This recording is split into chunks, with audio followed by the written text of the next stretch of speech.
السلام عليكم ورحمة الله وبركاته. لو أول مرة تشوفوني أنا شيماء، ياريت تشرفوني بالاشتراك وتفعيل زر الجرس علشان يوصلكوا كل جديد، ولايك وشير لو عجبك الفيديو. شايفين البسبوسة القمر الحلوة التحفة ديت؟ عايزة أقول فيها أشعار والله. انا معايا هنا نص كيلو من كيك البسبوسة، ومعايا 150 جرام من السمنة، دي سمنة بلدي. ومعايا هنا نص كوباية من السكر، وربع كوباية مية، وكوباية الا ربع من الحليب. وطبعا ما عنديش عسل كلوكوز فحطيت معلقة من العسل النحل. لو عندك عسل كلوكوز مفيش اي مشكلة. دلوقتي حطيت السكر، حطيت 100 جرام بس اللي هو نص كوباية، عليهم ربع كوباية مية، وحطيت معلقة صغيرة مليانة كده حلو عسل نحل، وحطيتها على النار.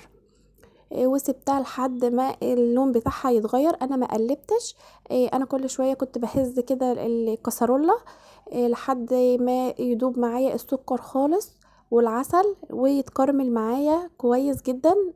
طبعا خدوا بالكم لما تعملوا البسبوسة يا ريت تفضلوا واقفين قدامها، لان الطريقة ديت السكر بيكرمل وبينحرق على طول جدا. فيا دوبك كده انا وربت لقيت السكر ابتدى يكرمل معايا. زي ما انتوا شايفين اللون بدأ معايا يبقى ذهبي فاتح. نزلت بالسمنة. انا مطلعه منها المرطة، هي دي سمنة بلدي بس انا مطلعه منها المرطة، كانت اللي هي البقري ديت بتبقى خفيفة. وقلبت شوية، حسيت طبعا ان الخليط معايا كلكع كده، وما تقلقيش خالص.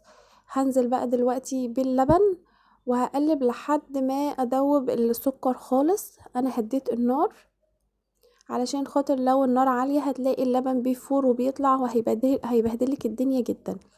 دلوقتي فضلت اقلب لحد ما حصلت على القوام بقى انسيابي بالشكل دوت.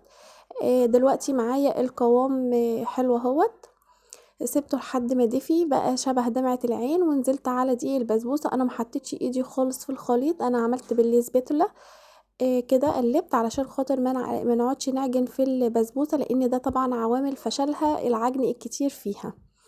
قلبت زي ما حضراتكم شايفين كده، بقت معايا عاملة شبه الرمل من الدية. لو حابة تكرملي السكر شوية عن كده، بس هي كان لونها طالع بصراحة حلو، وكانت طعمها تحفة.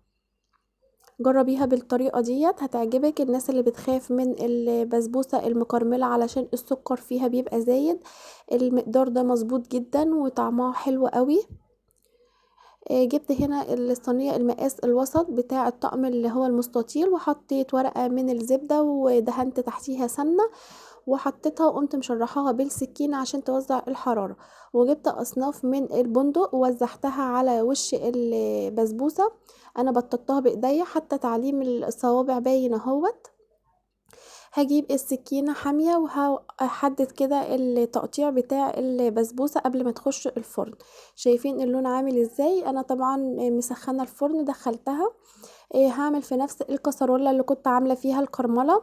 حطيت هنا كوباية وربع سكر وكوباية وربع من المية، وسبتهم لما غليوا. قمت عصرة ليمونة علشان خاطر اعمل السيرب. هي ما خدتهوش، انتي ممكن تعملي هو كوباية سكر بس وكوباية المية، وهيطلع معاكي المقدار مظبوط جدا، لان اتبقى معايا الكنافة طالعة معايا سخنة مولعة، والشربات سخن جدا جدا جدا. شايفين البخار؟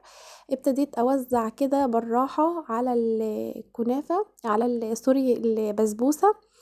هي بتشرب معايا اهيت على طول، هي سخنة جدا. بدأت تشرب، وده طبعا اول ما تشرب معاكي اعرفي كده ان هي الحمد لله نجحت جدا. هو لسه في باقي الشربات اهي بتشربه. انا قطعت على طول، انا المفروض ان انا ابيتها، انما انا ما بيتش، انا قطعت لكم وعملت لكم على طول. شايفين البسبوسه بتطلع لسه دخنه، مرمله وحلوه جدا ودايبه دايبه دايبه تحفه. جربوها بالطريقه دي هتعجبكم جدا.